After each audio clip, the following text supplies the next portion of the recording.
Listen carefully, because this is going to make you a little uncomfortable. There are men who are treated like a luxury and others who are seen as a clearance sale. Have you ever wondered which of these two groups you fall into? Because, my friend, if she feels like she can always have you, then she will never value you. It's that simple. Picture this. A Rolex in a shop window looks different than a plastic watch at a trade show. They both tell time, but they don't evoke the same feeling. And the same goes for you. It doesn't matter if you're tall, short, handsome, or average. What really determines how women perceive you is your emotional status. And here's the uncomfortable question. Are you presenting yourself as a unique piece of art or as a cheap poster that someone will stick on their wall? Epictetus said that no man is free who is not his own master. Most people run after validation from others, but the wise learn to be the prize, not the pursuer. Today I want to show you the 9 keys that transform any ordinary man into someone she considers a luxury, not just another option.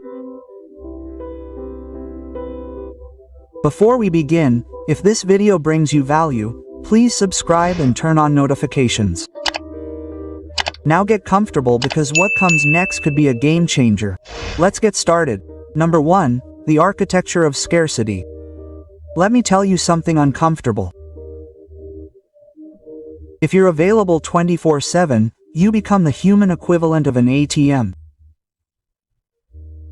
Useful, yes, but not exciting at all. Does that sound familiar? Now think about this. When something is scarce, its value increases. Gold is expensive because you can't find it lying around. Bottled water in a desert is worth more than a cocktail on the beach. And you, my friend, are exactly the same. The more you are present in moderation, the more you will be appreciated. Marcus Aurelius wrote, "What is scarce is more precious." People do not value what is always at hand. If you respond in seconds, if you change your plans for anyone, if you are in here I am for whatever you need mode. Quote, "You are not building love, you are giving away your dignity." I'll make it easy for you with a metaphor. Imagine a Netflix series that releases all the episodes at once with no mystery, no waiting, no tension. You watch it in 2 days and then what? The excitement is over. On the other hand, when there is 1 episode per week, everyone talks, waits, fantasizes. You need to be that series that is enjoyed episode by episode, not the boring marathon that is forgotten in a weekend. Manage your time as if it were gold. Don't answer immediately. Don't say yes to everything and start setting a schedule for your availability. At first it may be uncomfortable, but it is discomfort that generates respect. Because a man who respects himself is never free. And when your presence becomes a privilege, believe me, she will notice. 2. Clear terms and conditions. Yes, it sounds like a cell phone contract, but trust me, it's just as necessary. When you don't define your boundaries, you end up accepting abusive clauses. Only instead of overpaying, what you lose is respect. Let me ask you something. Have you ever felt like someone is demanding more than you give?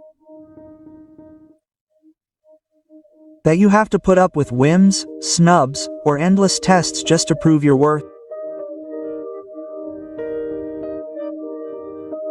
That happens because you didn't set your own terms from the beginning. A man without boundaries is like a country without borders. Anyone can come in, raid, and take what they want. Epictetus said it brutally. No one can harm you without your consent. And every time you accept the unacceptable, you're signing an invisible contract in which you declare, "Do with me whatever you want, I'll put up with it." My friend, if you don't set rules, you'll always be playing on someone else's court. Imagine a nightclub with no security at the entrance. Everyone would come in with bottles, food, even their dog if they wanted to. What would happen? Total chaos. But when there's a gatekeeper setting the tone, only those who follow the rules get in. You need to be that gatekeeper in your life, filtering, selecting, and making it clear what's negotiable and what's not. Define your 3 non-negotiables and communicate them calmly and firmly. It could be respect, loyalty, quality time. It doesn't matter which ones you choose. The important thing is that you don't bend them for fear of losing, and here's the hard truth. If you have trouble setting boundaries, it's not love you're receiving, it's abuse in disguise. 3. Be the sun, not the satellite. Do you know what a lot of men make a mistake? Orbiting around a woman as if their whole life depended on it. And sure, at first she smiles, but sooner or later she sees you as a boring satellite that just goes around aimlessly. My friend, you weren't designed to be an accessory, you were designed to shine. The sun revolves around no one, everyone revolves around it. Do you see? That's the difference between being the man she respects and the one she tolerates. Marcus Aurelius summed it up with a powerful phrase. True freedom is living as you wish. And tell me, are you living as you wish or as you think she wants? Because the line between the two is the border between a magnetic man and an invisible man. Think about this. What happens when a tree grows crookedly to seek the light of another? It ends up weak, dependent, and on the verge of breaking. On the other hand, the tree that grows straight toward the sun becomes strong and provides shade. Same with you. If you bend to please, you break. If you stand firm in your path, you become a refuge. Review your weekly calendar. If everything revolves around her, you are in trouble. Fill it first with your projects, your workouts, your goals. Then and only then make room for her, because when your life is big, she wants to be a part of it. But when your life is small and only revolves around her, sooner or later she will seek another, brighter sun. Number 4, the art of letting go. And no, I'm not talking about cryptocurrencies or Amazon stocks. I'm talking about relationships. Because if you're the one who always pays, the one who always seeks, the one who always gives, sooner or later you'll turn into a walking ATM. And tell me, when was the last time someone fell in love with an ATM? Let me be clear. People value more what they invest in. It's pure psychology. When someone dedicates time, effort, or energy to you, their perception of your value automatically increases. On the other hand, if you're the one who gives everything unconditionally, all you're generating is emotional debt in your favor. And people don't like debt, my friend. Seneca used to say, "What is easily obtained is soon despised." That phrase is a brutal mirror. If you never ask her for anything, if you never let her contribute to you, then you don't give her the opportunity to feel like she's winning, and we all enjoy what we feel we've achieved more. Think about this. A video game without challenges is boring, but one that demands from you will hook you for hours. The exact same thing works in relationships. If she never has to invest in you, you become level 1 of the tutorial, easy, quick, and forgettable. Start asking for small investments. I'm not talking about money, I'm talking about details, time, gestures. She might set up a date, accompany you on something important, contribute ideas or efforts. That way, instead of being the one who plants the seeds, you both water the soil. And when someone invests in you, they automatically become more committed to staying. 5. The elegant no. Look, saying yes to everything makes you that friend who helps everyone move but never gets invited to the party. Helpful, yes. Attractive, never. And here comes the uncomfortable truth: every time you don't dare say no, what you're really saying is, my value depends on your approval. Epictetus summed it up without anesthesia. It's not what happens to us, but how we respond that matters. And your most powerful response is often a simple no. Because when you always give in, you lose respect, and without respect, forget about attraction. Imagine you go to a restaurant and everything is on sale, 2 for 1. All you can eat, pay what you want. What do you think? Exactly. Cheap, poor quality. Now imagine an exclusive place where you need a reservation to get in and they tell you, sorry, there's no table today. What creates more desire?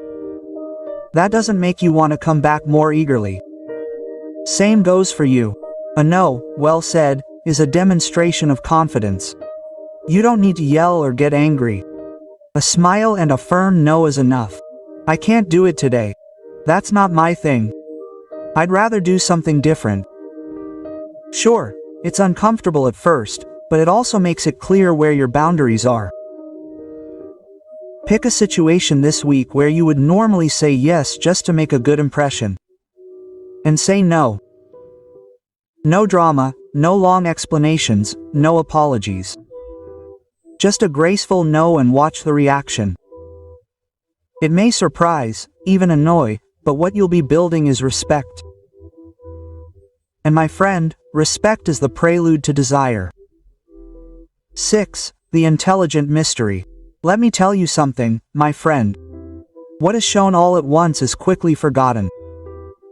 What is revealed in parts becomes an addiction. The mistake many men make is to open the whole book on the first date. They tell their traumas, their ex, even their bank debts. Trust me, there's nothing less appealing than turning dinner into a soap opera episode. The Stoics knew it. Seneca said that part of happiness is having something to look forward to, and the same goes for attraction. Anticipation is the fuel for desire. When you give it your all from the very first minute, you kill intrigue, you kill curiosity, and consequently you kill excitement. Think of Netflix. What if they uploaded a series and in the first episode they told you the ending, the secret, and the plot twist? Exactly. No one would keep watching. Instead, what's engaging is that cliffhanger that leaves you wondering, what's going to happen next? Now, don't confuse mystery with playing the inaccessible. It's not about being a wall of ice, it's about revealing your world in layers. You share some of your story, but not all of it. You leave space for her to ask questions, to imagine, to be intrigued. That emptiness is what's engaging. In your next conversation, save 30% of your world for later. If a profound question arises, answer honestly but briefly and add, "I'll tell you more later." That creates an emotional debt, a seed of curiosity that keeps the connection alive because remember, the obvious bores, the mysterious seduces. Number 7. Self-investment. Look, my friend, nothing kills attraction more than a man who stops growing the moment he enters a relationship.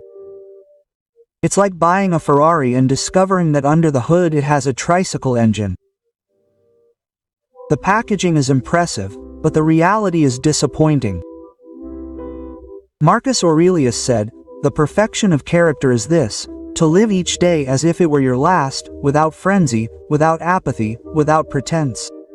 And that perfection starts with you, not with someone else. Before you think about attracting, think about building yourself. Investing in yourself isn't just about going to the gym. Although let's be honest, a broad back helps. It also means feeding your mind, cultivating skills, surrounding yourself with people who lift you up, reading, learning, traveling, trying new things, becoming a man that even he wants to know himself. Imagine a Swiss watch. It doesn't just tell time, it also represents precision, prestige, care in every detail. Now imagine a plastic watch from a fairground that breaks after the second day. Both serve the same purpose, but one inspires respect and the other only pity. The difference is in the investment. Dedicate at least 1 hour a day to something that empowers you. It could be exercise, a book, a course, or even improving your personal style. That consistency is noticeable and, believe me, it comes across more strongly than any witty phrase on WhatsApp. When you invest in yourself, you change the equation, you stop being someone who seeks validation and you become someone who radiates value. And I warn you, when you see yourself as a luxury, the world begins to treat you as such. Number 8. Speak from a place of abundance. My friend, words are X-rays of your mindset. It doesn't matter how well you dress or how hard you clench your bicep in your profile picture, if everything you say reeks of desperation, all you're going to project is scarcity. Seneca put it with surgical precision. Poverty isn't about having too little, it's about wanting too much. When your language conveys need, even though you have 1,000 things going for you, you come across as empty, and attraction never comes from need, but from security. Quick example. Imagine two men. The first says, "Why don't you ever text me? I feel like you don't care about me." The second says, "I love talking to you. We should do it again." Which one of us do you think she'll remember with fondness? Exactly. The second one. The first one sounds like he's on emotional sale. Words create images. When you speak from abundance, you project calm, confidence, a complete inner world. You don't beg for attention. You invite it to share an already valuable space. It's the difference between saying "I'll die without you" and say, "Life tastes better with you." One creates dependency, the other desire. You see, watch your language for 3 days. Every time you feel the temptation to complain or demand, change it to a positive affirmation. Instead of "You never have time for me," try "I like it when we make plans." We should repeat this more. It seems like a small detail, but it changes perception completely. When you speak from a place of abundance, you don't just seduce, you inspire. And let me tell you, inspiration is the most powerful aphrodisiac there is. Number 9. The rejection of competition. Listen carefully, my friend. A luxury is not competed with, a luxury is chosen. If you ever make the mistake of comparing yourself to other men to prove that you are better, you have already lost the game, because in that moment you accept that your value is negotiable, as if you were a product in the supermarket and she had to check labels. Epictetus said it clearly. The man who seeks the approval of others becomes their slave, and in the realm of attraction, being a slave to comparison is digging your own emotional grave. Imagine a Ferrari. Have you seen it on sale with a sign that says 50% off because there are too many Fords on the street? Never. The Ferrari doesn't compete, it simply exists, and those who can afford it choose it. Those who can't keep dreaming. Now transfer that to your life. Your value is not measured by whether you are more handsome, taller, or funnier than someone else. Your value lies in being a man who lives on his own terms, not in an ego auction. The next time you feel the temptation to belittle yourself or enter into a triangle of comparisons, stop. Instead of trying to prove that you are better than the other, focus on showing consistency with yourself.